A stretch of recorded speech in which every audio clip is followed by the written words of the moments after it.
deep dive. Today, we're going to be diving into a question I think you guys will find pretty interesting. Can a Cane Corso really be a hunting dog? I gotta say, when I picture a hunting dog in my head, a Cane Corso isn't exactly the first thing that comes to mind. Yeah, it's funny how we kind of put breeds into these neat little boxes. Yeah.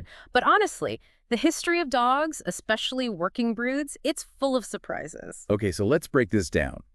We've got some articles, even a podcast episode all about Cane Corsos and their skills as hunting dogs.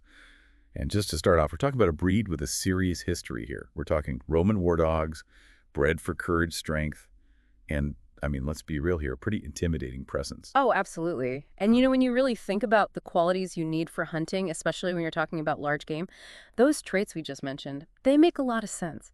The courage to face down like a boar, the strength to hold their ground, even just that imposing presence that might make an animal think twice before messing with them, those weren't happy accidents. Right. This was about generations of careful breeding. So we're not talking about some random ferocious dog they just grabbed off the street. Right. These were carefully bred dogs. Right. Bred for a specific purpose. Exactly. And it wasn't just about brute strength either. These dogs were bred to work with their humans, relying on intelligence and trainability to follow commands, even in the middle of chaos. See, that's what I find so fascinating. It's like they weren't just weapons, they were partners. Yeah. But how does that history actually translate into practical hunting skills? I mean, not every war dog is automatically going to be a skilled hunter, right? You're right about that. It's not a guarantee. But it definitely speaks to this underlying foundation of instincts and drives that can be shaped and honed. Remember, we're talking about a breed that was likely used for way more than just direct combat, guarding livestock, protecting their humans from predators.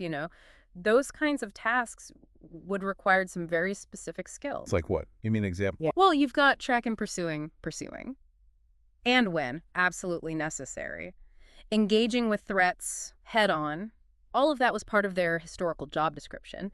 And it's safe to say those instincts, they're still alive and well in the breed today. That makes a lot of sense. Yeah. So it's like having that drive, that sense of purpose ingrained in them. That's a key part of what could make a Cane Corso good at hunting. It's not just about being strong and powerful. It's about having that mental capacity to be a true partner, not just a weapon, which you already said, but it's really interesting. Exactly. And this is where the Cane Corso's intelligence comes in, because even though they might have that raw potential, it's the training and socialization that truly unlock their potential as a hunting dog. They've got the instinct, the history, but they need that training to bring it all together. Exactly. And we can't forget about their physique. Have you ever really looked at a Cane Corso in motion? The athleticism and power are incredible. Oh, absolutely. Just look at their muscles. You could practically see the power in every stride. And those legs, the bite force, I mean, it's no wonder those dogs were going toe-to-toe with boars back in the day. And, each one of those physical attributes plays a really important role in hunting. That muscular build, we're talking stamina for tracking prey over long distances. Those powerful legs, that's not just for show. That's what gives them the explosive speed they need to chase down whatever they're hunting. And that bite force, well, let's just say it's pretty useful when it's time to subdue their prey. But it's not just about brute force either. Right. You need a dog that's agile, responsive, capable of navigating all kinds of different terrain. And you know what? The Cane Corso, for being as big as they are, can be surprisingly light on their feet. It's true. They're like powerful dancers or something, Mm-hmm. moving with all this grace and precision. We do have to address the elephant, or I guess the boar in the room, though. Right. Cane Corsos have a bit of a reputation, don't they, for being protective, maybe even a little headstrong. Mm-hmm. So how do you take a dog that's hardwired for guarding and make them into a reliable hunting partner? It seems like it could get a little risky if they just decide to go rogue in the middle of a hunt. That's definitely something to think about. And it's exactly why training and socialization are so important for any hunting dog, but especially with a breed like a Cane Corso. You remember that strong prey drive we were talking about? That instinct to track and pursue? Oh, yeah, for sure. If you don't know what you're doing or you haven't put in the training, that could definitely become a problem. But a good trainer, that's where they really earn their keep.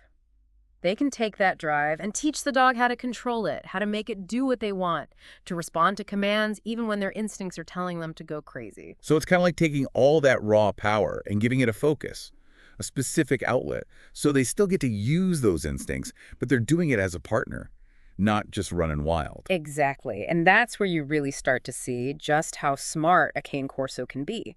They're not just driven by pure instinct. They can learn some pretty complicated stuff. They can adapt to different situations. And maybe most importantly, they build that bond of trust with their handler. They need to get it. They need to understand that they're part of a team and their human is the one calling the shots. That's a good point. So it's not just about having a dog that's big and strong and has that natural drive. It's about that connection, that mental connection, the ability to really work together. Exactly. You know, I got to be honest, I'm still having a hard time picturing a Cane Corso as a hunting dog. Like, are people really out there hunting with Cane Corsos today? It's not the first thing that pops into your head, right? Yeah. But get this. Did you know that the USDA actually uses Cane Corsos for hunting? Wait, are you serious? The USDA, what do they use them for? They use them to track down and catch dangerous animals. Yeah. Like those wild boars we've been talking about. Sometimes even bears. Wow, that's kind of amazing when you think about it. I guess that really shows you how versatile and trainable they can be. So the USDA using Cane Corsos today, it's not just some throwback to their Roman war dog past, right? Yep. It says a lot about this breed. Yeah. That mix of power, intelligence, and trainability. It makes them a good fit, even for jobs that are really demanding. Exactly. And it just goes to show you how important it is to understand a breed's history, their instincts, what they were originally bred to do. It really makes you wonder what other hidden talents might be out there in different breeds. Maybe we'll uncover a whole secret society of skateboarding basset hounds next. Well, I wouldn't rule anything out. There's a reason we humans have partnered with dogs for thousands of years. They're incredibly adaptable, intelligent creatures. So true. And honestly, I think we're only just scratching the surface of what they're capable of. It really makes you think, doesn't it? This whole deep dive has been amazing. I mean, who knew that the Cane Corso with that big, powerful build could actually be such a skilled hunter? It really makes you think twice about all those assumptions we make about dog breeds. It really does. And you know what's even more important? It reminds us that with the right training, the socialization, a whole lot of understanding the possibilities are pretty much endless for these amazing animals. It makes you wonder, are there other stereotypes we need to forget about when it comes to dogs? What hidden skills and talents are we missing? It's something to think about. Thanks for joining us on this deep dive. See you next time.